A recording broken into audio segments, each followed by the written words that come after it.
Boa tarde a todos e muito obrigada pela participação. Eu sou Juliana Matos, RI do Grupo Profarma, e hoje vamos discutir os resultados do quarto trimestre e ano de 2020, apresentados ontem ao mercado. Estão com a gente hoje Sami Birmarker, CEO do grupo, e Max Fischer, VP de Finanças e RI. Fiquem à vontade para mandar as perguntas no nosso Q&A e após a apresentação a gente vai esclarecer as dúvidas. Essa live será transcrita e disponibilizada no nosso site, assim como a apresentação completa em português e inglês.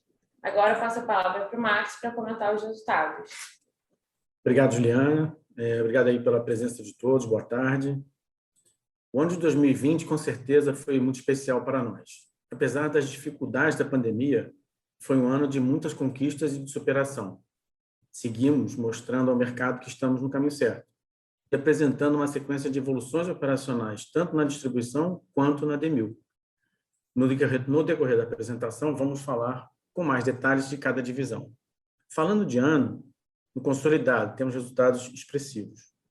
Fechamos o ano com receita recorde de 6,3 bi, quase 14% maior do que 2019, que, em conjunto com uma diluição de despesas de quase 1,3 pontos percentuais, nos fizeram alcançar o maior EBITDA da história da companhia, R$ 222 milhões, 31% maior do que o ano anterior. Com isso, registramos também o maior lucro líquido da nossa história, 52 milhões, além de encerrar o ano com o endividamento abaixo de uma vez. Falando de TRI rapidamente, mostramos mais um trimestre de crescimento de venda duplo dígito, registrando 1,7 bi de receita bruta, com lucro líquido de 27,7 milhões, sendo desta forma mais um trimestre de lucro acima de 20 milhões. Comentando um pouco de cada divisão, vamos falar primeiro da distribuição. Na distribuição, tivemos ótima performance durante o ano todo, mantendo crescimento acima de mercado e encerrando 2020 com um aumento de 16% nas vendas, atingindo 6 bilhões de reais. Este desempenho foi impactado positivamente pelo crescimento das farmácias independentes, cerca de 20% segundo a Equiva, além de aumentos sucessivos na base de clientes atendidos. Seguindo nossa estratégia de diversificação, também a área de negócios teve crescimento, continuando mostrando sua evolução e contribuindo nesse ano com 10% do nosso EBITDA total da distribuição. Outro destaque foi a redução de 0,8 pontos percentuais na despesa operacional deste ano comparado com o ano anterior. Isso vem através de sucessivas reduções, trimestre a trimestre, desde 2018, que não somente são resultado da diluição do crescimento de vendas, mas também de ganhos de produtividade, tanto nas áreas operacional como corporativo.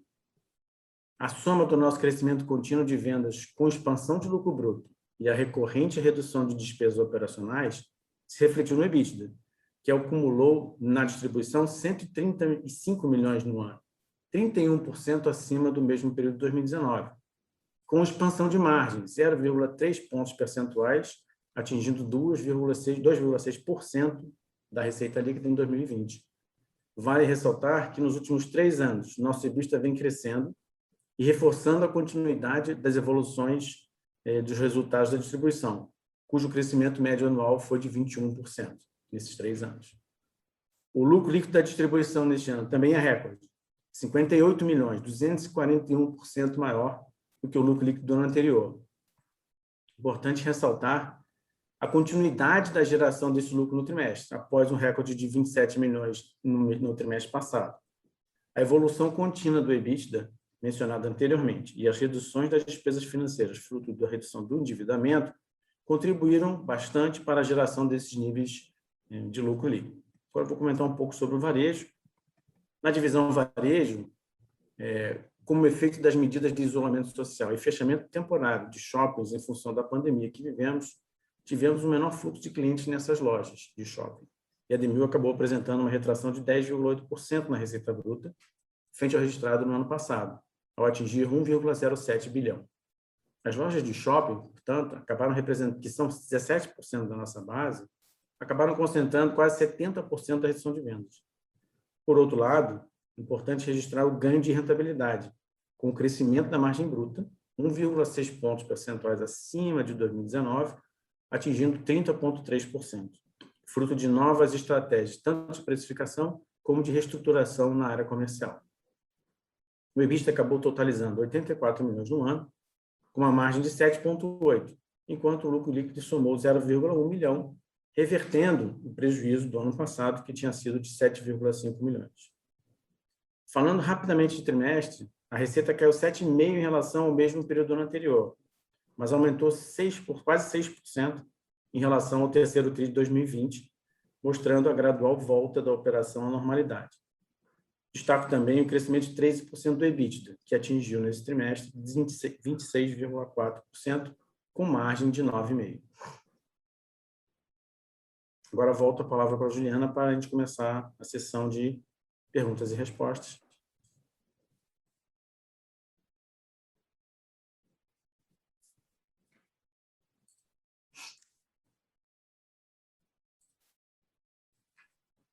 Primeira pergunta que aparece aqui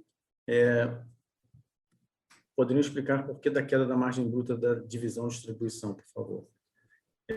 A distribuição, se você olhar trimestre contra trimestre, o quarto TRI comparado ao quarto TRI do ano passado, essa queda acabou sendo um pouco em função do aumento da participação de clientes de grandes contas, que no ano teve um crescimento dentro da média do crescimento da companhia, mas no quarto TRI foi um pouquinho maior do que o crescimento do próprio trimestre. Então, uma maior concentração da venda para clientes grandes, mas nada fora do nosso radar e da média anual. Na média anual, é sempre importante destacar que assim, a queda de 0,4 pontos percentuais ela vem em conjunto com um crescimento de venda de 17%, ou seja, o nosso lucro bruto segue crescendo quase 70% do crescimento de vendas, que é uma das alavancas fundamentais para que o crescimento do EBITDA seja maior do que o crescimento da venda, né? Nos últimos 3 anos, a nossa venda média subiu 14% e o EBITDA cresceu em média 21%. Então, para garantir isso, você tem que sempre administrar o crescimento de vendas e a geração de lucro bruto proporcional ou quase proporcional ao crescimento de vendas. Outra pergunta que chegou aqui: a dívida líquida nos últimos 3 anos tem crescido na distribuição. Como isso pode impactar os resultados nos próximos anos, dado o crescimento já realizado?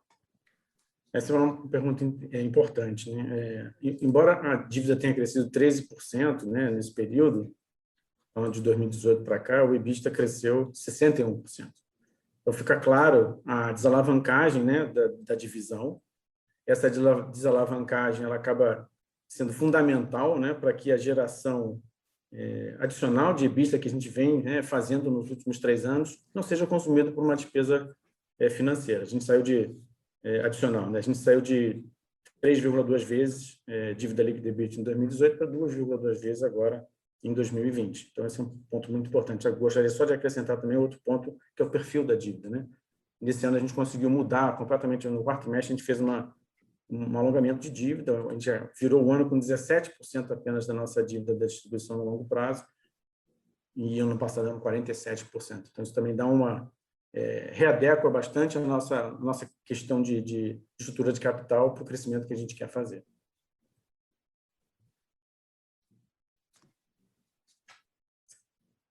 Uma outra pergunta, dado que o resultado consolidado da companhia voltou a apresentar lucro líquido, com recorde histórico nessa linha, vai ser implementado algum programa de remuneração ao acionista, com pagamento de dividendo ou programa de recompra? Obrigado pela pergunta, Roger.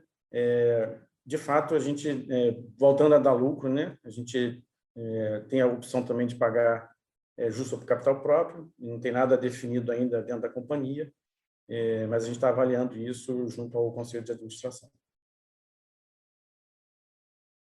Uma outra pergunta que apareceu aqui os investimentos em transformação digital estão sendo aplicados na distribuição também ou é mais voltado para o varejo? Isso é uma curiosidade, porque às vezes o B2B fica meio, né, em segundo, né, fora do radar, né? Mas a gente sim tem investimentos. A gente criou uma diretoria de transformação digital na companhia há 6 meses e ele vem trabalhando em ações tanto para distribuição como para o varejo. na distribuição é mais você aprimorar os serviços que são básicos para o cliente, mas são essenciais também para ele, né? Alguns exemplos inteligência artificial para automatização de geração de limite de crédito, que é uma coisa importantíssima na relação distribuidor-varejista, né? Para manutenção dos negócios ongoing, né? Outra coisa que você tem também, além é você fazer um track mobile dos pedidos em andamento. Isso também dá uma visibilidade maior da sua performance de delivery, de entrega, né? De mercadoria.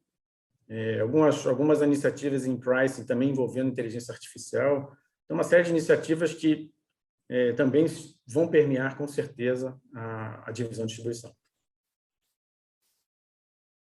A próxima pergunta. A companhia tem crescido ano após ano num negócio que demanda muito capital de giro. É possível manter esse nível de capital de giro mesmo crescendo 2 dígitos? De fato, o nosso negócio é um negócio de capital de giro intensivo. Esse é um controle que a gente tem tido com bastante foco. Se a gente olhar para os últimos 3 anos, a gente conseguiu reduzir o ciclo de caixa mesmo imprimindo um ritmo de crescimento de 2 dígitos nos últimos 3 anos, na média. Isso é fundamental, né? Porque quando você consegue administrar o ciclo de caixa, você acaba dando um suporte muito forte para que a gente consiga, como a gente falou na pergunta anterior, aproveitando um pouco da pergunta anterior, a dívida sobe 13% e o EBITDA sobe 60%. Então, mas, de fato, é um foco importantíssimo, lembrando que esse é um negócio que tem uma relação muito grande com o consumo de capital de giro, e isso precisa, de fato, estar sob o nosso controle e tem estado, né? A gente, de 2017 para cá, a gente reduziu quase 7 dias o ciclo de caixa e tem estado estável perto ali dos 22, 23 dias nos últimos 2 anos, garantindo, assim, essa continuidade da geração do lucro, né? Porque gerar EBITDA, crescer 60% de EBITDA e, ao mesmo tempo, acabar gastando isso em despesa financeira por alavancagem não faz sentido. Por isso, a gente tem um controle muito rígido do ciclo de caixa que, de fato, se traduz no capital de giro. A próxima, estão perguntando da expectativa da margem bruta na distribuição para o primeiro TRI de 21. Essa é uma pergunta perigosa, né? A gente não trabalha com guidance, mas o que eu posso falar, assim, se você olhar historicamente, né, os nossos números de margem bruta por trimestre, há sempre uma margem bruta melhor, você pode pegar historicamente, no segundo TRI, por conta do aumento de preço. No ano passado não foi no segundo TRI, porque o aumento de preço, se vocês lembram, acabou sendo adiado e pegou um pouco do terceiro TRI também. Então, a margem bruta do terceiro TRI tem um efeito não recorrente do aumento de preço, que escorregou um pouquinho para o terceiro TRI, mas as margens têm estado estáveis, né, frente ao crescimento, se você olhar ano contra ano, e as quedas são sempre muito ligadas ao crescimento. Então, a garantia do lucro bruto consistentemente crescente, como eu falei um pouco antes, acho que é um pouco a linha do que a gente espera para 2021. A próxima pergunta é se a gente pretende vender marcas exclusivas na distribuição em regiões sem AD1000. Esse, por enquanto, não está no radar ainda. A gente está trabalhando ainda muito forte na alavancagem das marcas próprias dentro do nosso próprio varejo, mas é uma opção, né, no futuro.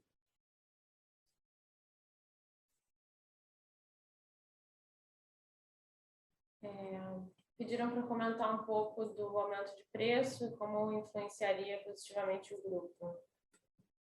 Normalmente o preço ainda não foi publicado, né? Então é muita especulação. Então o que é importante dizer, como eu falei um pouco antes, né, que o impacto é sempre positivo e acontece quase sempre no segundo trimestre, que é quando o aumento do preço é revelado. Mas uma coisa importante também comentar é que as despesas, né, despesa de folha, frete, já vem sofrendo seus aumentos, né, por dissídios e ao longo do ano todo, né, falando de ciclo de aumento de preço, né, no nosso setor. Então, o aumento de preço viria muito bem para a gente poder, de fato, reequilibrar um pouco essas equações de despesa versus receita, que acabam sendo comprimidas ao longo do tempo quando a despesa sobe e o preço só é ajustado de forma anual, né, nesse ciclo que já é conhecido. A próxima é pedir um pouco mais de cor no que está sendo desenvolvido de novos serviços para a indústria dentro de casa. Qual a diferença de margem nos segmentos de receita? Do percentual da receita que serviços têm potencial de chegar no longo prazo? Novos negócios, né, tem sido uma busca que a gente começou já pelo menos uns 4 anos. Esse ano representou 10% do EBITDA da divisão.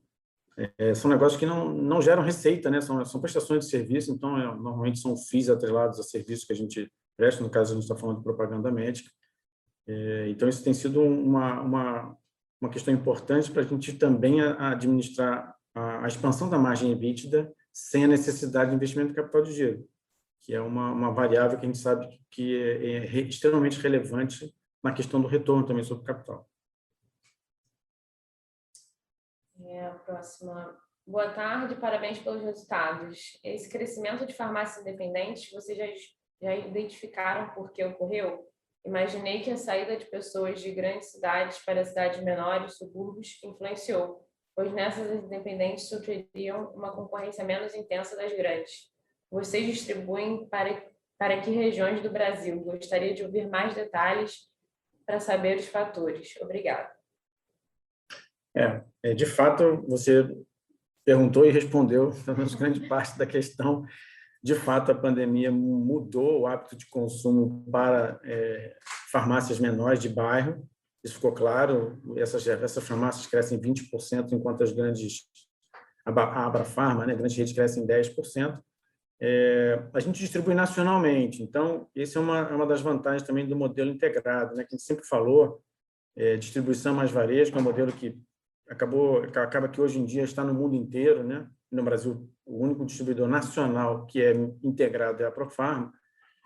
Nesse momento em que a gente, né, só por conta de você ter uma participação maior em shoppings, o nosso varejo sofre um pouco mais do que a média de varejo, mas ao mesmo tempo eu ganhei o benefício do outro lado na distribuição dessa demanda adicional das farmácias independentes, que hoje tem sido nosso carro-chefe para sustentar esse crescimento. A gente, nos últimos 3 anos, aumentou quase 40% a base de clientes atendidos, e isso está lá nessa faixa de cliente independente e pequenas contas, que a gente chama, e a gente hoje é nacional. A gente atende hoje 96% basicamente do mercado farmacêutico brasileiro em valor, né? A gente não está hoje na região norte e uma parte do nordeste ali, mas praticamente hoje, nacionalmente, né, a gente atende todas as farmácias. Uma outra pergunta. Depois do segmento de varejo ter ficado nos trilhos e a companhia ter conseguido desalavancar, é provável que na distribuidora vocês vão atrás de possíveis aquisições no segmento de distribuição? Falar de aquisição é sempre uma questão delicada, né? Mas hoje o nosso negócio claramente, a gente está numa dinâmica de mercado extremamente positiva para a distribuição. A gente está sempre olhando, né, o que acontece no mercado farmacêutico, mas nada no radar em relação a aquisições, porque nossa dinâmica, né, de ações implementadas nos últimos 3, 4, posso falar até 5 anos, elas têm sido tão consistentes e coerentes, né, com relação à dinâmica de mercado, que tem nos trazido esse crescimento 2 dígitos aí, nos últimos 3 anos, 4 anos, com eficiência, né, gerando EBITDAs maiores do que o crescimento de venda, que é o grande desafio da distribuição. Então, acho que, nesse momento, nenhuma aquisição no radar.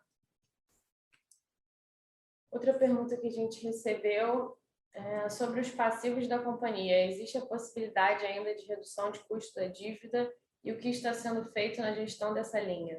E quais os impactos da possível elevação de juros no resultado da companhia? A gente tem... esse é um monitoramento que a gente tem uma vasta experiência, né? A gente trabalhou durante muito tempo alavancado dentro das nossas... de forma responsável, obviamente. Então, a gente tem um processo de cotação, um processo de comparabilidade de taxa. A gente está sempre no mercado financeiro há muito tempo, então a gente a Profarma é uma empresa conhecida no mercado financeiro, até mesmo antes de ser uma empresa de capital aberto, nesse aspecto, pela transparência e pela forma como a gente lida, né, nesses casos. Então, de fato, o custo é uma variável que está sempre presente na busca de financiamento. Com relação à questão de aumento da taxa, a gente olhando hoje para as projeções de Bacen e Focus Group, há uma expectativa de elevação. Acho que a reunião do Banco Central foi ontem, termina hoje, se não me engano, a expectativa é de 0,5 ponto percentual de aumento. A gente nunca teve no nível tão baixo de taxas, mesmo considerando os aumentos dos spreads. A gente está no nível histórico mais baixo. Eu estou na empresa há bastante tempo, nunca vi esse tipo de despesa. E o mais importante é a disponibilidade de linha e a adequação da linha ao teu negócio. O que a gente fez agora de aumentar o prazo médio da dívida para quase 4 anos, 5 anos, deixando só 17% da dívida no curto prazo, é a prova disso. A gente tem uma forte relação com a comunidade financeira, enfim, com todos os principais players e disponibilidade de linha. Agora que estamos desalavancados, né, por conta do IPO do varejo. Então, isso tem sido uma dinâmica diária nossa, enfim. E agora a gente conseguiu dar um passo importante, que é alongar a dívida sem que isso tenha impacto no custo dessa mesma dívida. A gente encerra aqui, então, a sessão de perguntas e respostas. Agradeço a todos pelas perguntas enviadas. Aproveito para colocar a equipe de RI à disposição para dúvidas e esclarecimentos. E passo a palavra para o Max e para o Sam para as considerações finais. Eu gostaria de agradecer a participação de todos vocês. Como a Juliana falou, estamos aqui à disposição, nós, a equipe de RI, para quaisquer esclarecimentos adicionais. Muito obrigado. Tenham todos uma excelente tarde. Queria agradecer também a participação de todos. Estamos à disposição para qualquer esclarecimento, com expectativas bem altas para o ano de 2021, por tudo que foi feito, por tudo que está sendo feito. A gente tem certeza que vai ser um outro ano de belíssimos resultados. Muito obrigado aí pela atenção.